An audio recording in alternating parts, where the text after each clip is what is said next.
ठीक है। धारा 103 क्या कह रहा है कि कब संपत्ति की प्राइवेट प्रतिरक्षा का अधिकार का विस्तार मृत्यु कारित करने तक का होता है।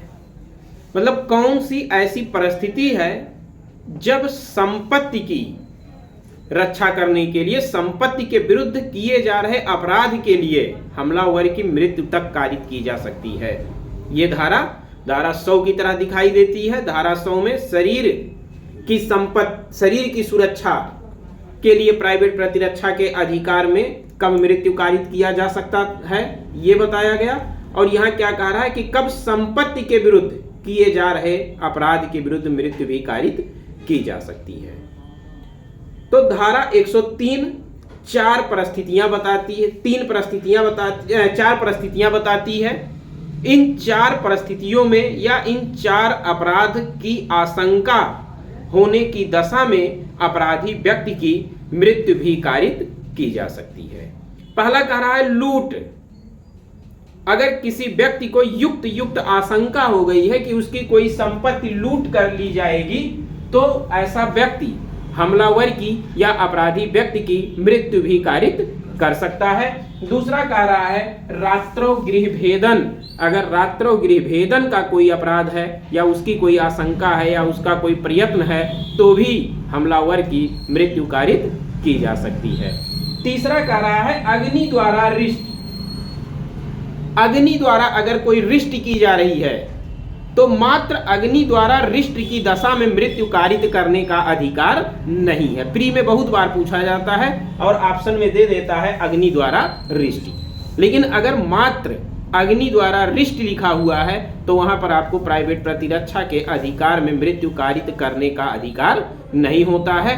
अग्नि द्वारा रिष्ट के साथ दो कंडीशन है। क्या क्या?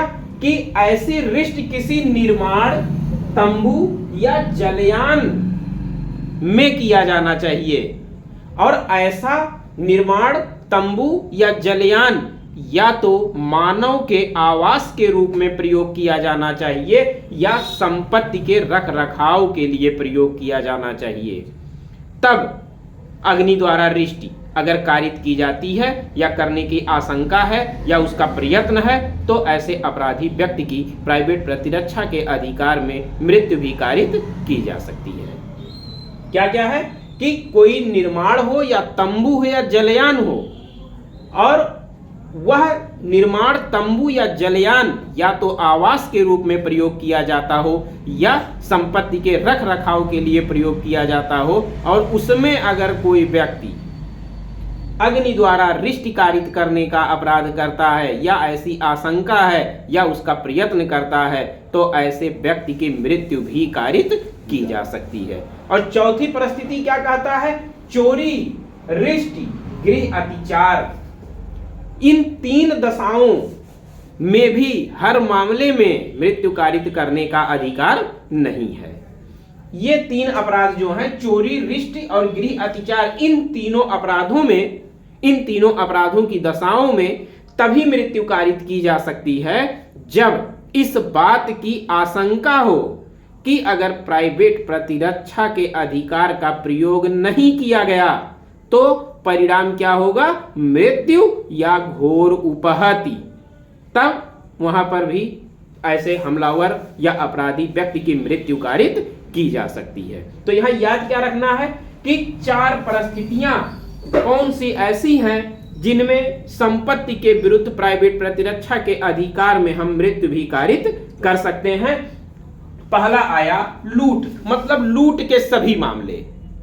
उसमें चाहे जिससी चीज की लूट की जा रही हो, वो चाहे 10 रुपए का सामान हो चाहे 10 करोड़ का सामान हो, ये मैटर नहीं करता है। मैटर क्या है? लूट है। दूसरा कह रहा है रात्रों गृह भेदन। इसमें भी हर परिस्थिति में आपको लाभ मिल सकता है धारा 103 के अंतर्गत। लेकिन अग्नि द्वारा रिष्ट अगर है सिर्फ, तो हर अग्नि द्वारा रिष्ट के हर मामले में मृत्यु कारित नहीं किया जा सकता है। मृत्यु कब कारित किया जाएगा? जब ऐसी रिष्ट किसी निर्माण, तंबू या जलयान को किया गया हो, और ऐसा निर्माण, तंबू या जलयान या तो आवास के रूप में प्रयोग किया जाता हो या फिर संपत्ति के रख रखाव के लिए प्रयोग किया जाता हो। और चौथा क्या कह रहा है, चोरी, रिष्टि या गृह अतिचार। तो चोरी, रिष्टि और गृह अतिचार के हर मामले में प्राइवेट प्रतिरक्षा के अधिकार में मृत्यु कारित नहीं की जा सकती है। सिर्फ उन्हीं मामलों में किया जाएगा जिनमें यह आशंका हो कि अगर प्राइवेट प्रतिरक्षा के अधिकार का प्रयोग नहीं किया गया तो परिणाम क्या होगा, मृत्यु या घोर उपाधि। तो ये 4 प्रकार के अपराध बताए गए, परिस्थितियां बताई गई जिनमें किसी संपत्ति के विरुद्ध हो रहे अपराध की दशा में हमलावर की या अपराधी व्यक्ति की मृत्यु भी कारित की जा सकती है।